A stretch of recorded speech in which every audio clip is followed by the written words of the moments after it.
customer experience is obviously a way to measure if we will have a future. Perhaps 20 years ago, the heroes of any company were the sales guys.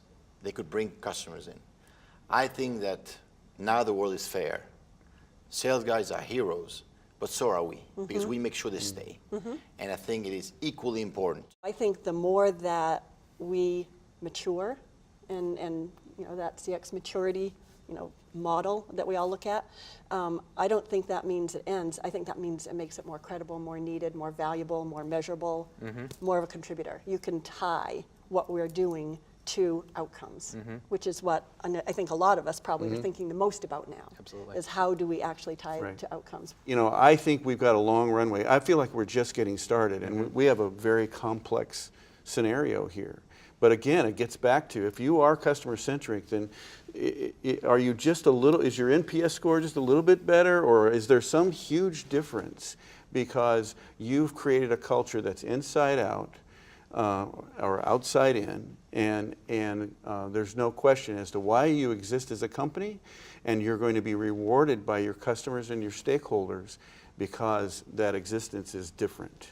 Even if you were the greatest company in the world, the most customer-centric ever, someday your boss will say, I need to cut costs because there's a low-cost provider that can do things cheaper than we can.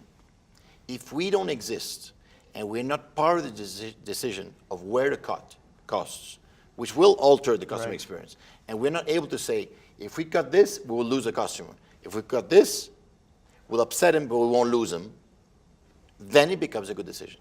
So I think that on the upside and downside, I mean, I don't know if you're in industries where you'll never have to cut costs. In the aviation, things happen. And so we have to have the pulse of what customers want, and really the pulse of our competitors are giving. So I feel that the customer experience teams are here to stay. And anybody who tells you that is not right probably works for the IRS.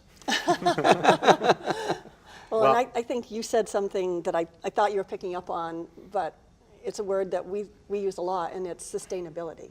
Yes. I mean, you can become that company you're talking about, but you acquire, or you merge, and there's different cultures. How do you keep that what you've created sustainable? Exactly. And so, I think even if you become that company, there's a role, there's someone that's going to be thinking about it all the time, because there's so much else that everyone else is doing. So, yeah, no, we're here to stay.